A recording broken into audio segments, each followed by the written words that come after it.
dengan taraf penduduk tetap akan lebih terus pantas dan objektif berdasarkan kriteria yang jelas. Bagi mempercepatkan proses pendaftaran hak tanah pula, Akta STEM 1949 telah dipinda untuk membolehkan penilaian hak tanah oleh Jabatan Penilaian dan Perkhidmatan Harta dilakukan selepas duty stamp dibayar di lembaga hasil dalam negeri. Penambahbaikan ini akan dapat mengurangkan masa pendaftaran hak tanah daripada 30 hari kepada 1 hari sahaja. Tuan Yang Ketua, pejabat awam selaku pelaksana dasar adalah komponen yang amat penting di dalam usaha negara merealisasikan wawasan kebangsaan. Tanpa ejen pelaksana yang cekap, berkesan dan dinamis, wawasan negara akan hanya tinggal sekaran matlamat luri.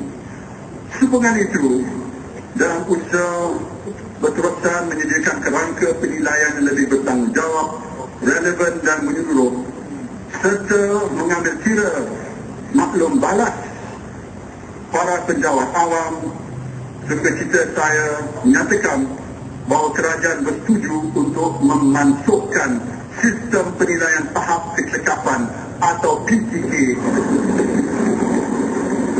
dan diganti dengan satu sistem penilaian yang lebih sesuai dan diterima oleh penjawat awam menjelang Jun 2011. Di atas segalanya, kerajaan sentiasa menghargai sumbangan penjawat awam yang memberi komitmen penuh dalam menjayakan inisiatif kerajaan, termasuk program transformasi kerajaan dan program transformasi ekonomi, dengan harapan dan pesanan supaya penjawat awam terus berusaha. Kerajaan akan pertama meringankan beban penjawat awam untuk menampung perbelanjaan persiapan sekolah dengan memberi bantuan khas kewangan sebanyak RM500. Bantuan kewangan ini akan diberi kepada penjawat awam grade 54 dan ke bawah, termasuk pegawai kontrak dan pesara kerajaan. Pembayaran akan dibuat pada bulan Disember ini. Kedua, menaikkan kadar bantuan mengurus jenazah kepada RM3,000 berbanding RM1,000 pada masa ini, selaras dengan kenaikan kos pengurusan jenazah. Bantuan ini juga akan dipanjangkan kepada pesara kerajaan. Ketiga, menyambung perkhidmatan pegawai khidmat singkat yang akan tamat perkhidmatan pada 31 Disember 2010 untuk tempoh setahun lagi. Kementerian dan agensi tidak berbenar untuk menambah bilangan pegawai khidmat singkat baru.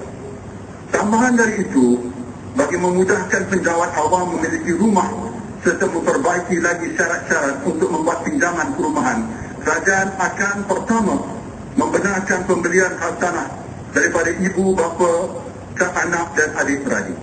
Kedua, menggandakan kadar pinjaman kepada RM20,000 banding dengan RM10,000 untuk kerja-kerja tambahan rumah kos rendah bagi kumpulan sokongan 2. Dan ketiga, menaikkan had kelayakan maksimum pinjaman perumahan kepada RM450,000 berbanding dengan RM360,000 pada masa ini.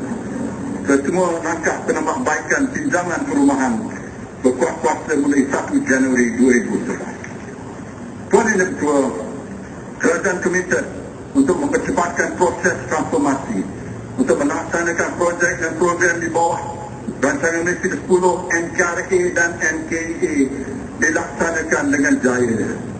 Untuk melaksanakan strategi ini dan langkah yang telah dibentang, saya mencadangkan sejumlah RM212 bilion diperuntukkan bagi bajet 2011, iaitu 2.8% lebih tinggi berbanding peruntukan 2010. Daripada jumlah itu, RM162.8 bilion adalah bagi perbelanjaan mengurus, manakala RM49.2 bilion diperuntukkan bagi perbelanjaan pembangunan. Di bawah peruntukan mengurus, RM45.6 bilion adalah bagi emolument dan RM28.2 bilion disediakan bagi perkhidmatan dan berjalan. Manakala RM86.4 bilion diperuntukkan pada pemberian dan kenaan barang tetap. Sejumlah RM1.4 bilion disediakan untuk pemberian aset dan baki RM1.2 bilion untuk perbelanjaan lain. Bagi peruntukan pembangunan pula, sebanyak 28.3 bilion ringgit disediakan bagi sektor ekonomi untuk menampung keperluan infrastruktur, penjagaan serta pertanian dan pembangunan luar bandar. Sejumlah 15.5 bilion ringgit diperuntukkan bagi sektor sosial termasuk pendidikan dan latihan, kesihatan, kebajikan, perumahan serta pembangunan masyarakat. Seterusnya 4.4 bilion ringgit diperuntukkan bagi pembangunan sektor keselamatan, 955 juta ringgit bagi pentadbiran am dan 2 bilion ringgit untuk simpanan luar jangka. Dari segi kutipan hasil terhadap persekutuan bagi tahun 2011, jumlahnya dianggarkan meningkat 2.3% kepada 165.8 bilion ringgit berbanding 162.1 bilion ringgit pada tahun 2010. Dengan mengambil kira anggaran hasil dan pembelanjaan, defisit kerajaan persekutuan bagi tahun 2011 dijangka terus berkurangan kepada 5.4% daripada KDNK berbanding 5.6% pada tahun 2010. Tuan Yang Ketua,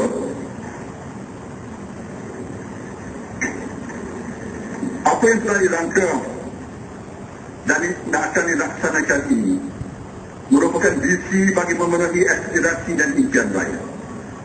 Kita mahu membina sebuah Malaysia di mana setiap seorang mampu mencipta kebahagiaan. Kita mahu membina sebuah Malaysia di mana yang menghadkan kejayaan hanyalah sejauh mana kesanggupan seorang itu berusaha dan bekerja keras. Kesimpulannya, bajet ini telah mengambil kira keperluan semua rakyat Malaysia. Pembentangannya dimungkinkan oleh pengurusan kewangan negara yang berhemat selama ini. Wawasan saya dan rakan-rakan dalam kabinet adalah untuk meneruskan tradisi murni membawa kemakmuran ke seluruh penduduk dan seluruh negara. Wawasan ini bukanlah sesuatu yang mustahil. Ia bukanlah pula satu impian yang kosong. Fakta dan sejarah telah membuktikan bahawa kerajaan Barisan Nasional berupaya melakukannya selama 10 tahun. Kita telah berjaya mentransformasikan ekonomi Malaysia dari sebuah negara pertanian berpendapatan rendah menjadi negara perindustrian moden yang berpendapatan sederhana tinggi. Kita telah berjaya meningkatkan per kapita daripada $260 Amerika di awal merdeka kepada kira-kira $8,000 Amerika hari ini. Kita telah berjaya mengurangkan kemiskinan dari 60% kepada 38% sehingga berada di ambang menghapuskan kemiskinan segar dan berjaya mencipta kelas menengah yang bina. Hakikatnya pengurusan kewangan yang berhemat jugalah yang telah menyaksikan kita berupaya keluar dari krisis kewangan 1997-98 dengan jayanya bertandakan langkah tegas di luar kelaziman ketika itu. Hasilnya, kritikan menjadi pujian, sifat berwasangka berubah menjadi kekaguman. Pendek kata, walau apapun cabaran yang mendatang, kita tidak akan sekali-kali berundur dari misi mulia ini.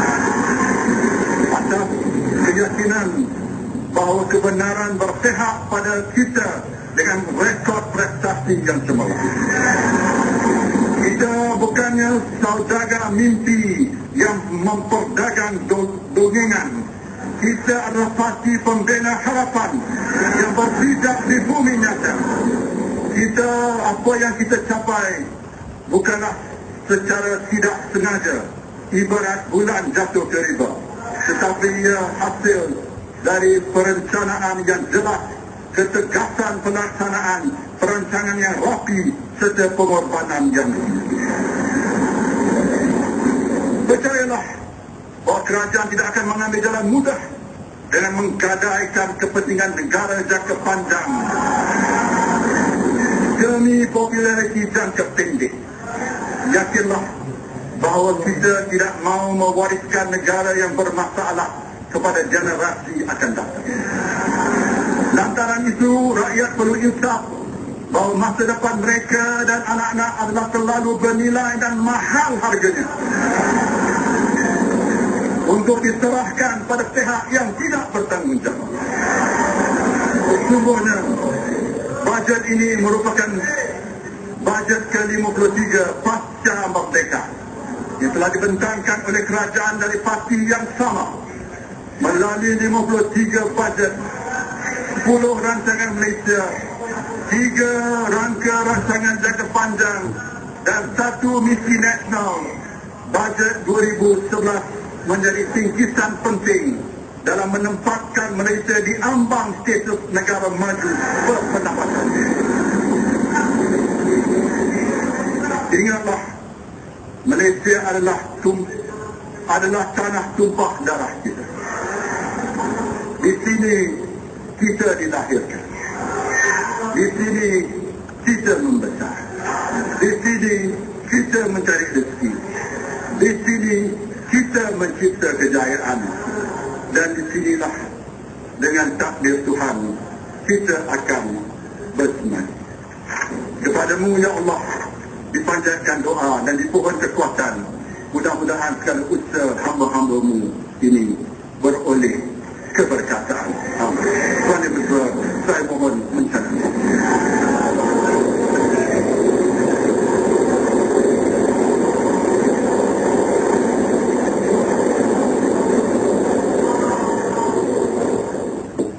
Ya, terima kasih saudara. Kami terus berjalan di TV1. Alhamdulillah kita telah pun mendengar pembentangan bajet 2011 yang dibentangkan oleh Yang Amat Berhormat Menteri Datuk Seri Mohamed Najib Tun Razak lebih kurang dalam tempoh 1 jam 41 minit jam di 7.1 pada ketika ini. Alhamdulillah sekali telah pun terjawab mengenai segala jangkaan, segala ramalan telah pun diberikan dengan beberapa tumpuan keutamaan yang diberikan, dan sempat juga saya mengenai mengenai apa yang telah pun disampaikan oleh Yang Amat Berhormat Menteri Pindah tadi.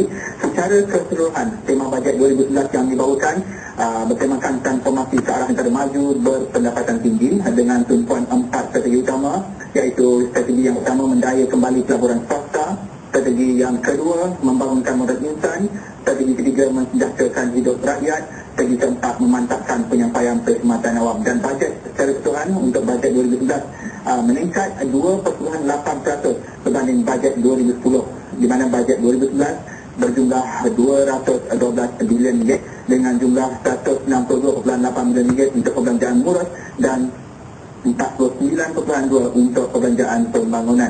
Dan pastinya tumpuan juga diberikan pada pembangunan fizikal, dan apa yang pasti juga dapat kita rumuskan dari segi penyampaian Yang Amat Berhormat Perdana Menteri cukup terang dan jelas, dan pastinya turut mengambil perhatian ada kita semua yang dengar pembentangan Yang Amat Berhormat Perdana Menteri tadi. Dan saya juga tertarik dengan apa yang dinyatakan oleh Yang Amat Berhormat Perdana Menteri. Bajet kali ini merupakan bajet yang ke-53 pasca merdeka yang telah dibentangkan melalui 53 bajet, 10 rancangan Malaysia, 3 rangka rancangan jangka panjang dan 1 misi nasional. Dan pastinya bajet 2011 menjadi misi penting selangkah pertama dalam memantapkan Malaysia di ambang status negara maju berpendapatan tinggi. Dan pastinya juga terdapat beberapa perkara yang menarik untuk kita katakan. Ada juga ramalan yang telah pun dilontarkan sebelum ini kena pada tempatnya, mana dalam hal-hal yang berkaitan dengan teknologi hijau, ya, dengan beberapa perkara lain yang saya kira cukup menarik untuk kita bincangkan selanjutnya di Studio 1 pada ketika ini. Dan saya juga maklumkan anda yang menonton TV1 hubungi kami 0322828578, 03228285